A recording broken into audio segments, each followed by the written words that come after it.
Last month I have visited Jimtov International Machine Tool Fair, and together with 125,000 people, I guess, we have been walking through this huge show, and it was like one of the biggest mold shops in the world, and it was amazing to see that most of the machines over there were actually 5-axis machines. It was amazing. And you could ask yourself, okay, is this the reality in my shop floor? Maybe not. But the innovation, and it was so attractive, it brings us to ask the question, how am I going to join this happiness? Is it good for me? How can I step up? So this is the actual webinar about. So we all agree that we want to improve our productivity, we want to shorten delivery time, and we want to improve surface quality. Each one of these is a challenge.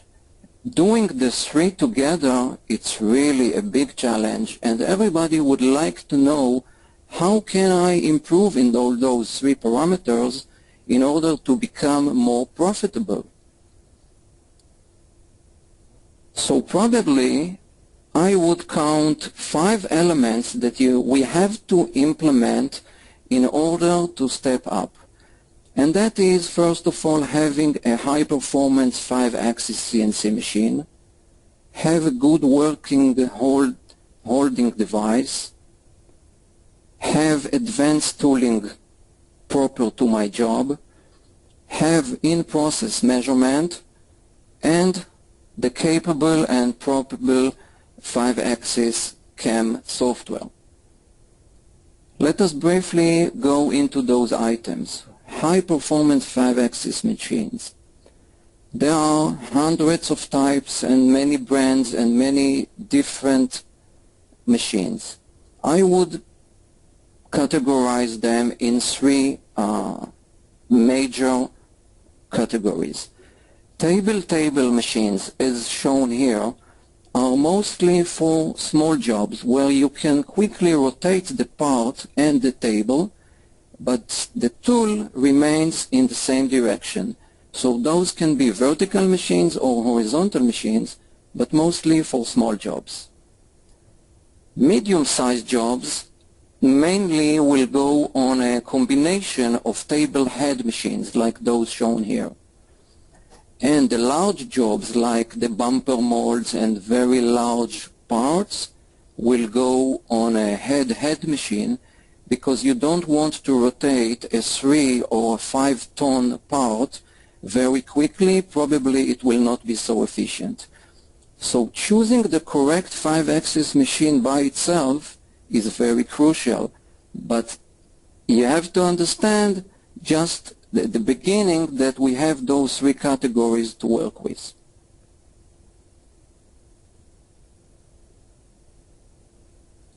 Work holding devices. If we want to minimize the machine downtime, we want to utilize very effectively the mounting of the job on the table.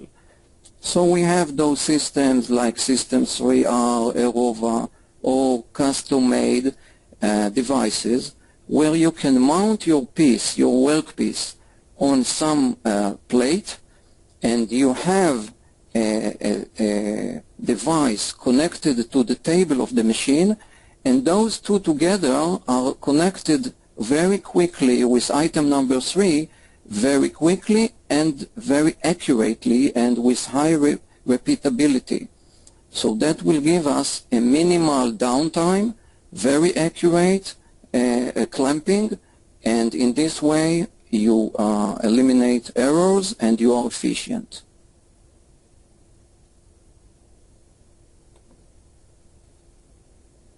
Tooling. Today there are many new kinds of tools like chatter-free inserts for long tool life. There are the high-feed tools for large sidestep which will give you high material removal rate. and there are the solid carbide tools, which are rather expensive, but with very large downstep can give you a very high material removal rate in roughing, which is very interesting. You have different kinds of holders for different jobs. Let me emphasize here just the shrink fit, which is very accurate, or the power chuck, which will give very strong forces to drive the tool, yet not to pull it out and be accurate. In process measurement, today, when we want to utilize the machine to its best, we can implement measurements before starting the machining, like measuring the block and setting the correct home setup, or laser check the tool length and the tool diameter and then update those parameters into the machine. During the machining, there is the sister tool support that in a command from the post-processor you can call a sister tool in order not to stop the machining and again minimize machining downtime and control the machining.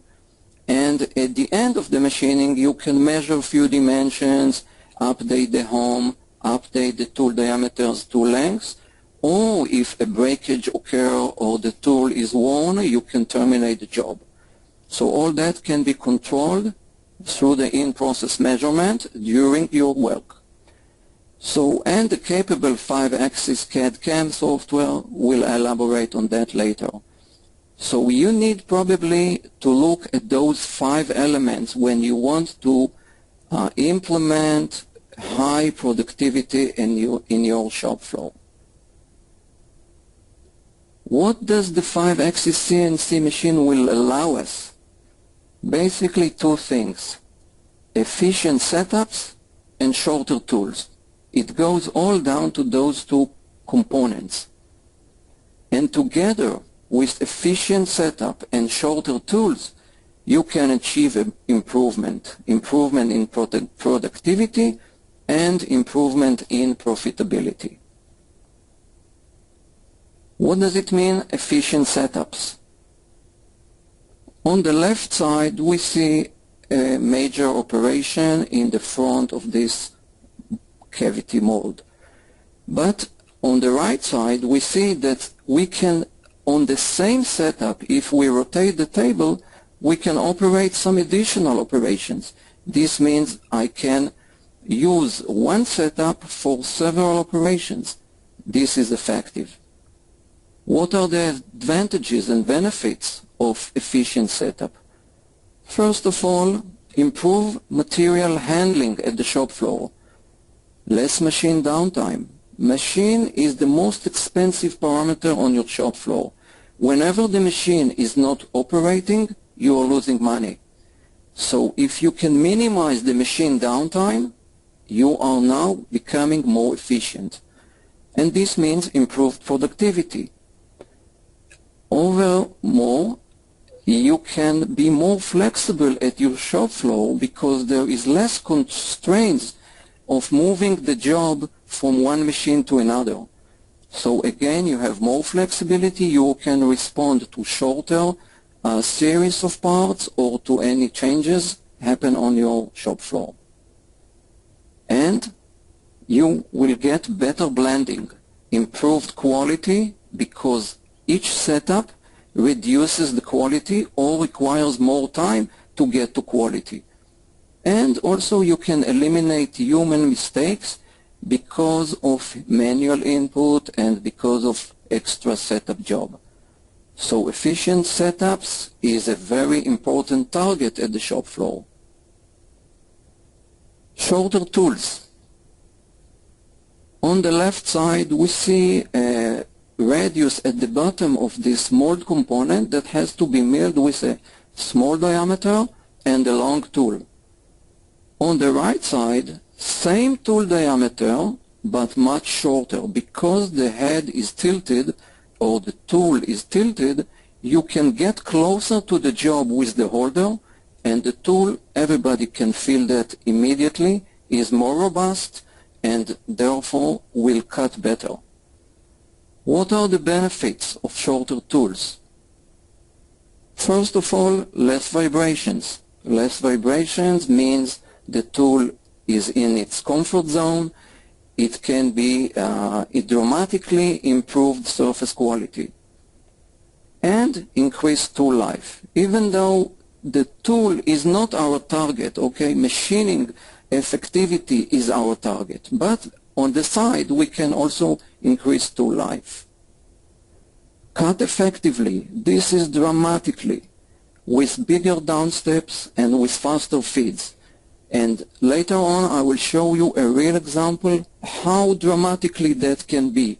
And if you cut machining times, you are effective, you are productive. And last, utilize smaller diameter tools.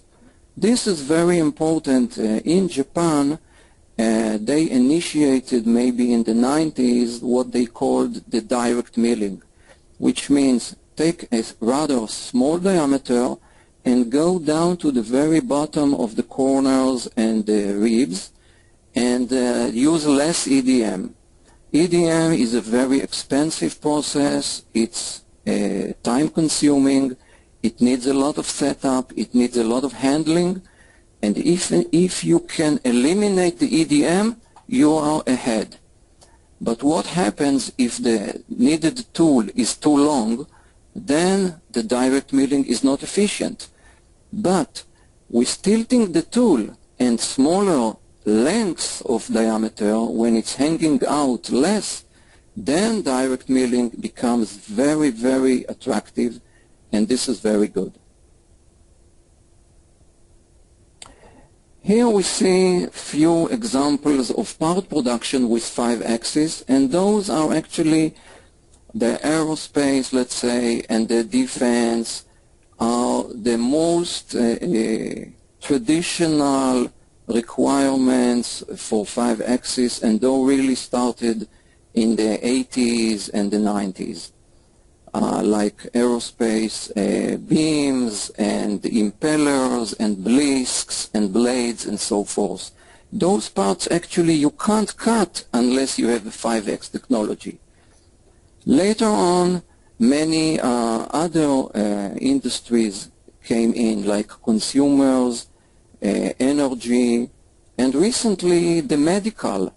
And with the medical, it's, you know, the human implants and so forth. Those parts are very difficult to machine. Actually, they don't have even one plane which is straight, and the handling of such a job is really a challenge, and 5-axis is a very big advantage over here. More interesting is with mold making with 5-axis. This is not trivial, because actually a mold is a component which don't need in its basic machining 5-axis. It can be cut in 3-axis. If we look, for example, we have here the standing core, or the opposite, we have the deep cavity and the large cavity. Those parts don't require 5-axis. But if I utilize the 5-axis on those even not required, I can leverage the productivity to higher levels. Rubber mold is a different example, because over there we have undercuts and the 5-axis is really required. Narrow ribs and small radius are again the same problem from different perspective, where we want to utilize the small diameter tools but with a shorter hangout.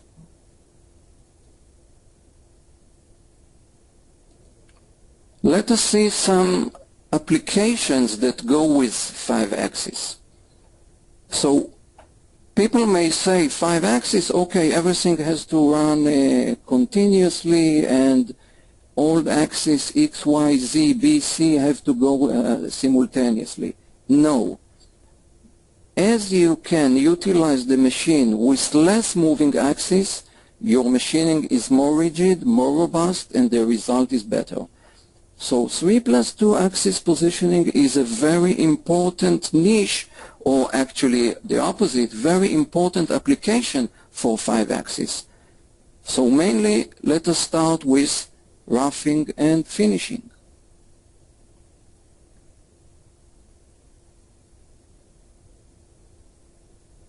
Here again we see this standing core. In 3-axis we will need this extra long tool, which is available and people cut like that, no problem. But imagine you could cut this job from several orientations from the side. Immediately you can sense that the result will be easier to machine. This is the stock as it looks like after first operation, and here after second and after third. We can color the stock per orientation, so it's easier for the programmer to understand the process.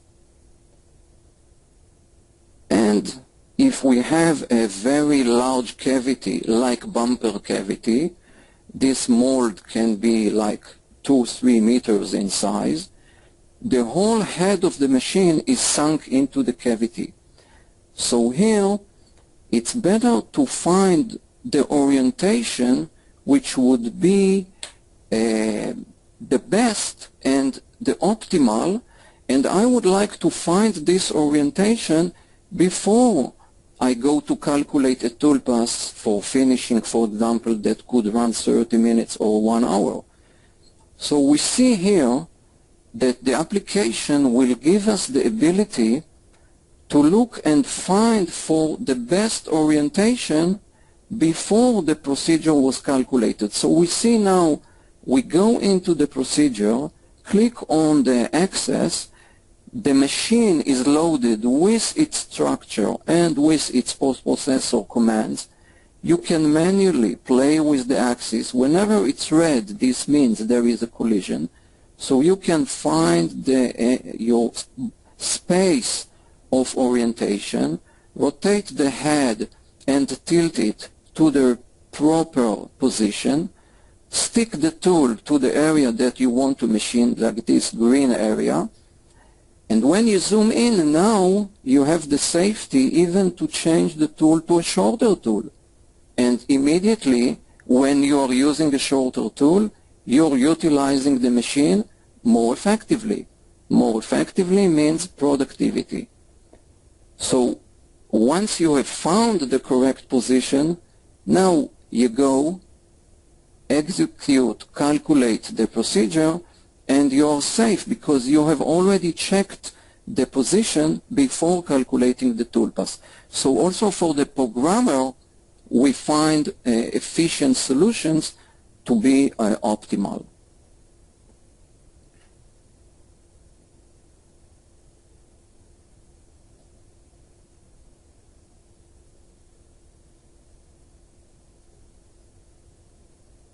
Next, swarfing. Swarfing is a very simple operation. It's a 2.5 axis operation. But the difference is that I will use this operation in a certain point where I want to utilize the tool to its maximal machining on a 3-axis job. If we look at this part, for example, and I want to swarf over here, if I had cut in 3-axis, it's kind of sculpturing and it would be not so efficient.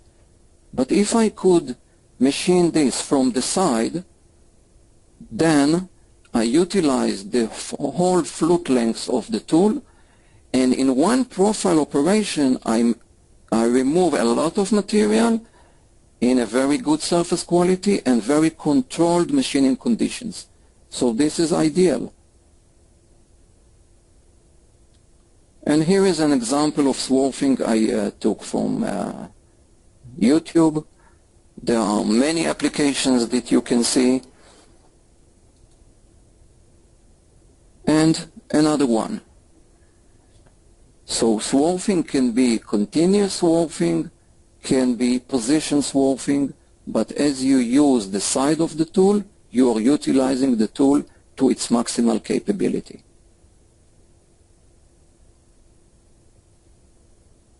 Next, the slotting. Here in this example, again, we have a slot from the side, which is actually a 3-axis from top. But if I use a slot tool from the side, I can very easily get to cut very narrow slots with a rather robust tool with actually a profile operation. So profile operation, it's a 2.5 axis operation. It's very stable, but I need to have a 5-axis software and a 5-axis machine for that.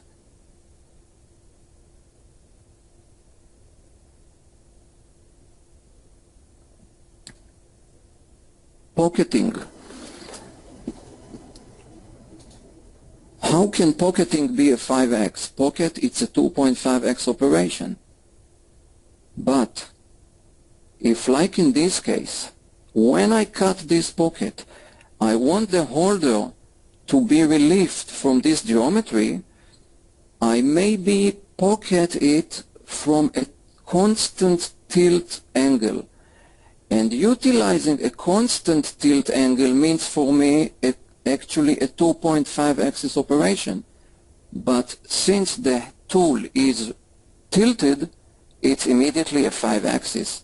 And I need for that a post-processor, and I need for that the application, and I need for that the correct machine that is capable of doing that. Imagine cutting this simple pocket from top. You are facing a dramatic technological problem.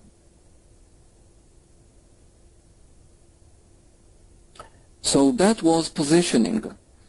Now, if we go to more complex operations, like continuous, then things get more challenging. Roughing and finishing with continuous operation. Here we have, for example, this area that we want to machine from top. And with a standard tool, there are areas that cannot be reached by this tool. So I will look for a longer tool. More areas can be machined, but still not all. So now I will use an extra long tool, and assuming I can machine all this area, we are now already facing an extra long tool. And that means if I look at the report, NC setup sheet report, we are looking here at a total time of 1 hour and 13 minutes based on the real feeds downstep and sidestep for that specific tool. 1 hour and 13 minutes. Let us now assume I'm going to cut with the same tool diameter, but with a very short tool. And this tool will run around this area in a continuous mode. Looking now at the report, it went down to 5 minutes and 15 seconds. Same tool diameter, same machining. So this is a dramatic change, a dramatic time save. Time save is money. And here is the application as it shows in the simulation.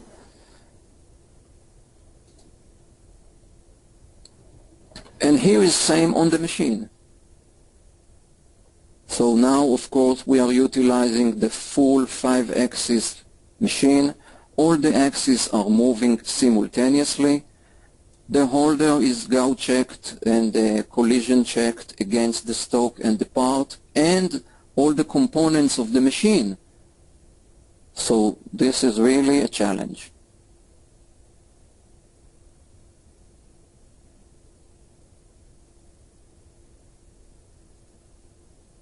Collision check, as I mentioned, this is a challenge, and if you have a very expensive machinery, you wouldn't like to see any collision of the tool and the holder or your clamping system. So this is really a delicate issue. If I zoom into this area now, and we have to cut this boss, when getting closer to the vertical wall, notice how the holder is extracting itself away in order not to collide. And this is done automatically by the software, and this is shown directly by the simulation. So once I go to the machine, I'm already safe because it was collision checked by the software. And then maybe the most important application of 5-axis is the tilting for finish and cleanup. Here we have this corner at the bottom of this feature, and this tool looks very good. I wouldn't say a problem here. If you use a shorter tool, okay, but this is not really dramatic change. But when we go to the final tool diameter and the final corner, this tool is so extra long, nobody will use this kind of tool at the shop unless he must, or he will go to EDM. So this means we are facing a challenge here. But tilting that with the same diameter, automatically we see a standard tool, and this becomes a non-issue. Simulating that inside the machine simulation window, you can see that the B angle is constant, 23.76.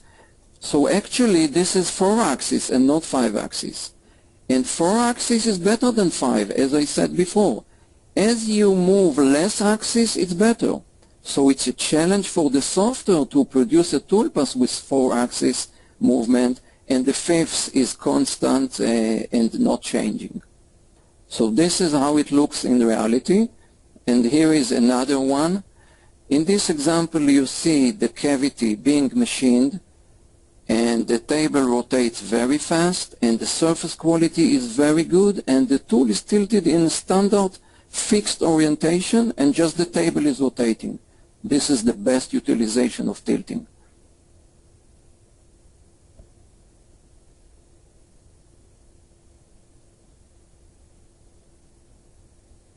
Pocket swarfing. In some cases you have a drafted pocket or a drafted lock or any geometry which is actually a simple geometry but drafted. So you can use a shaped tool, and that's fine. The shaped tool can do it in a one go, but it's a special tool, and this means if you now have a different pocket with a different draft angle, you have to use a different tool. So you have to keep in stock different tools, and those are rather expensive, and to grind them it's not easy.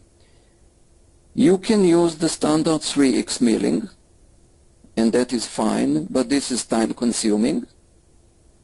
Or you can use a standard tool but with a 5-axis swerve tilting in order to machine the geometry, swerve it around in just one go. And this is a standard tool. So you can use even a different diameter, no matter. So this solution now is very attractive, and this requires the proper software to manipulate this kind of toolpath and the proper machine, of course. So here is the pocket swerving in one go.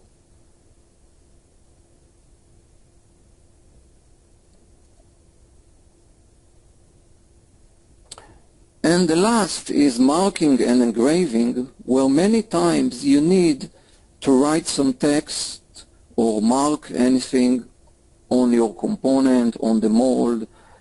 And this is normally done where you have to be normal to the surface and you have to be in constant depth to the surface. So this can be done only in 5x continuous.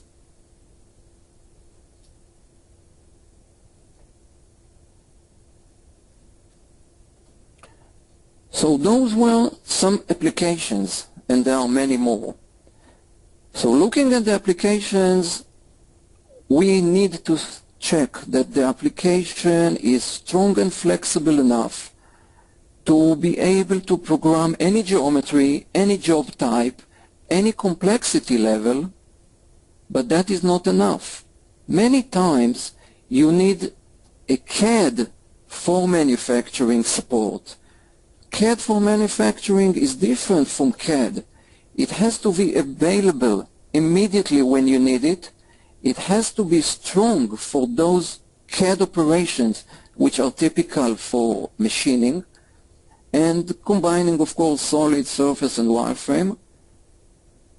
And in those operations, you need sometimes to mend geometry, to cap, to create extensions, construction curves, all those necessary jobs that are typical for CAD for manufacturing. Once you have those, you need to have the proper post-processor. The post-processor has to be capable, it has to fit all controllers and machines. I want this post-processor to fit my machine and my controller with workplane, RTCP, inverse time for the less expensive machines, and to support in-process measurement. Harry here, maybe you want to elaborate on that?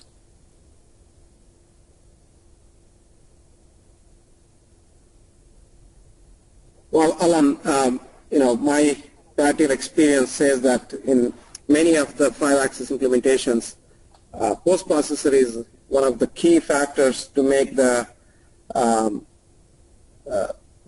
investment successful. And I think it is very important to have proper post-processor for running this machine, because you're dealing with not just 3-axis but all the 5-axis. The safety of the machine is very important as well, and which is mostly controlled by the 5-axis post-processor.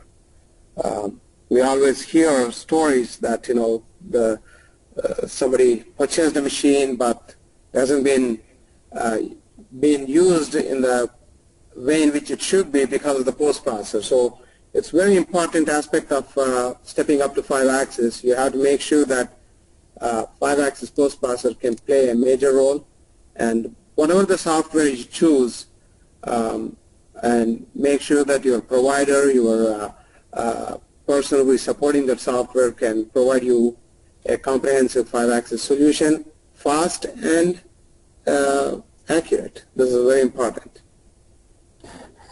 Okay, thanks, Harry. This is experience from the field. Thank you very much. Now, before we go to the machine, as I said, the machinery is very expensive, and we would like to run simulations on our screen before we go to the machine. And simulation has to be, first of all, reliable.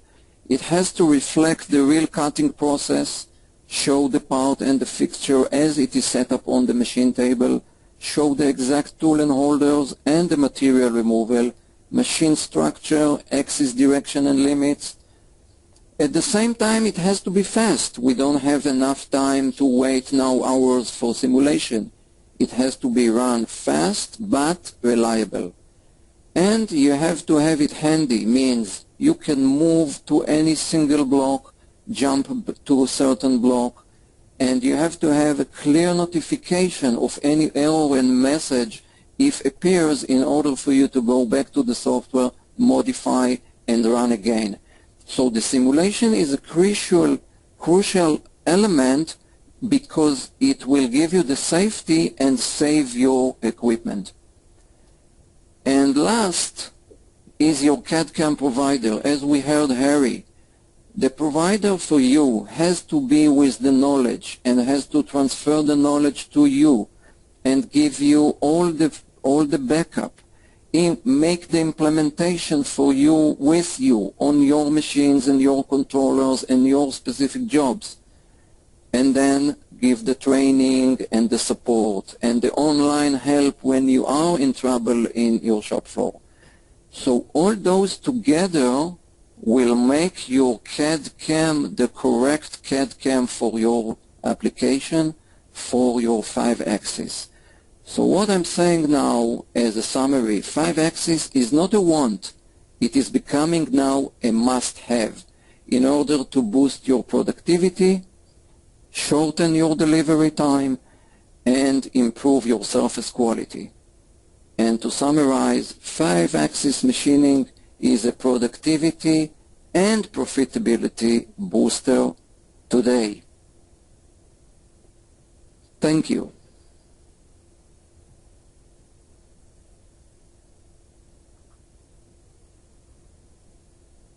Before we begin the question and answer session, I want to remind you all that this webinar is being recorded, and you'll receive a follow-up email with a link so that you can revisit the presentation whenever you'd like.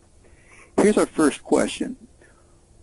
This refers to the presentation, to an image shown, and the attendee asks, what kind of cutter was shown in the video with the aluminum part and the green clamping fixture?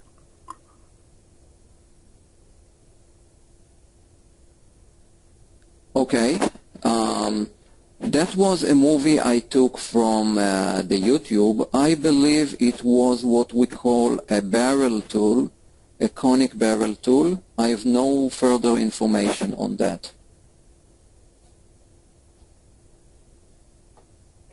I see we have another attendee who says, I have a 5-axis machine, but due to cost, I cannot afford the 3+2 or the 5-axis software. Can you just make a USC on the same angle as you turn the head of the CNC machine and lie to the software by saying that the part is on an angle when actually the head is tilted?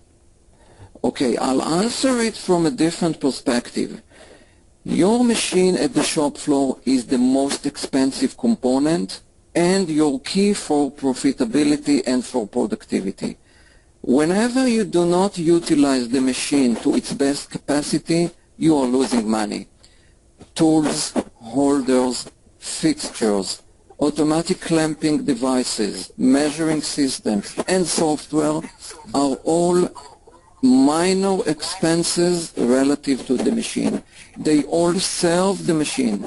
We need to feed the machine at the fastest possible because the machine is the tool that gives us the money. This is the productive tool. All the rest is to serve the machine.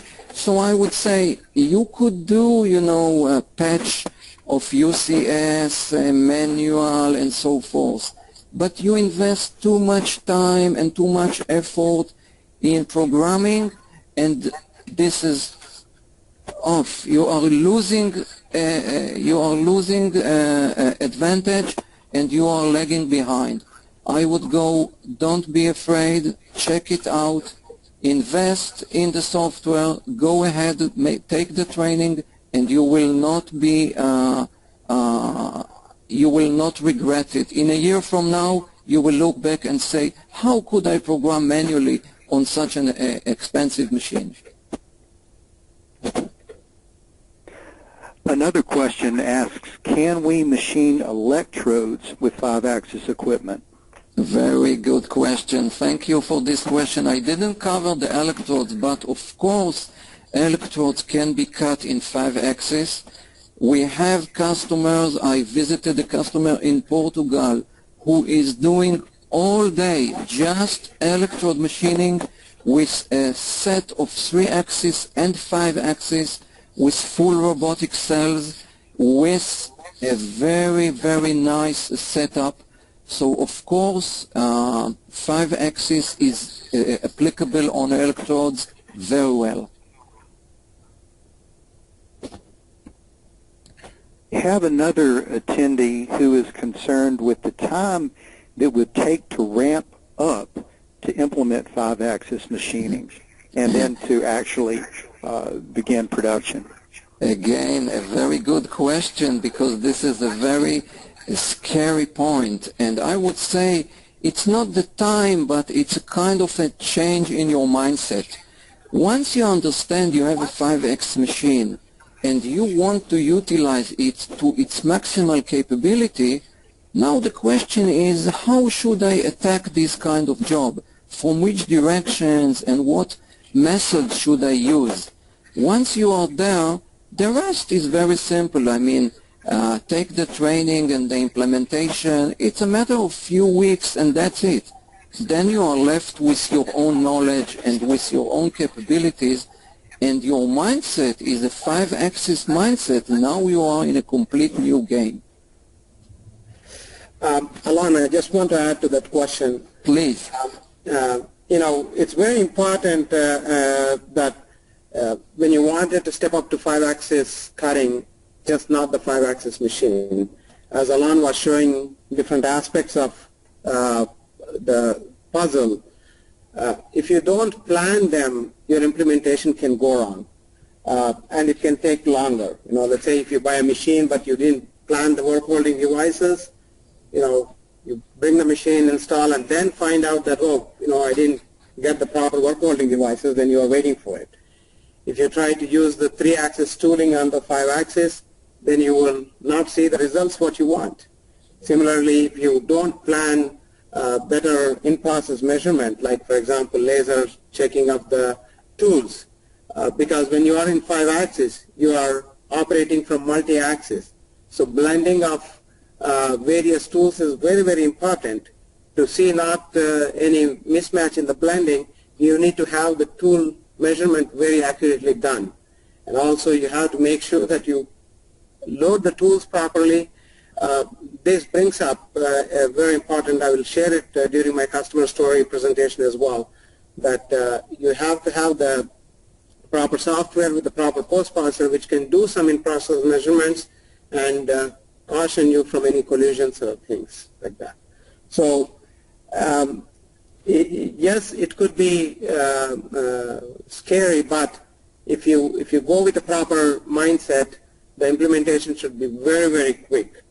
It shouldn't take that long at all. We have another attendee who asks, what reasonable accuracy and repeatability can be expected from the best high-speed 5-axis machine?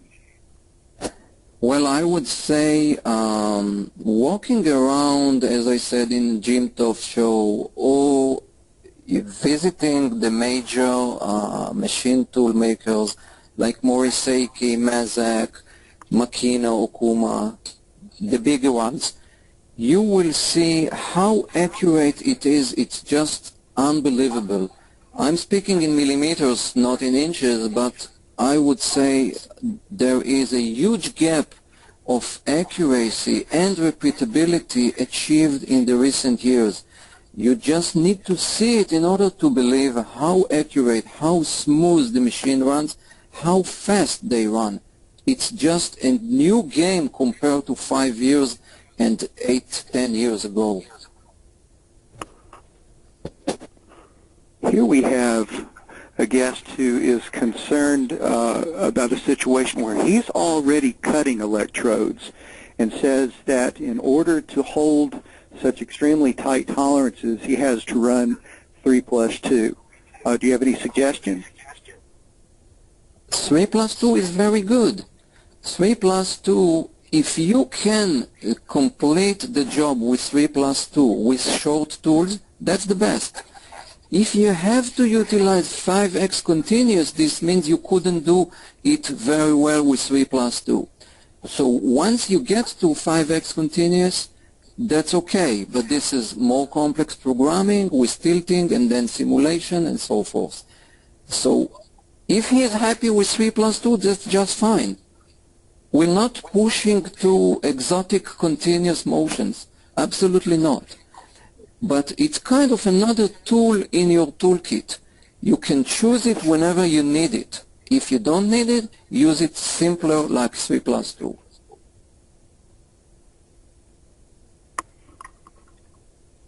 Now the question arises having to do with existing machinery. Can you control my older machine? One of our attendees asks. Harry, do you want to answer that? Yeah, basically as a software vendor, we can support any machine tool, whether it is old or new, really does not matter. I had a personal experience with one of our customers here. He had a plant set up in Mexico, and one of his older 5-axis machines, he moved out there and he said, Harry, I want a post-processor for that.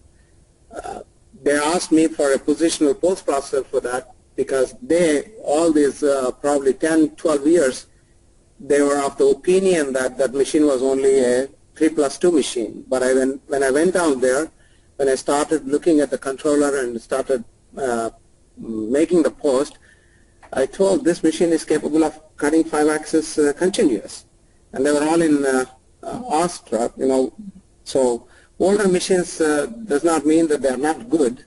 They may not be as fast as the newer machines. Of course, we can support any of the machines they have, no problem.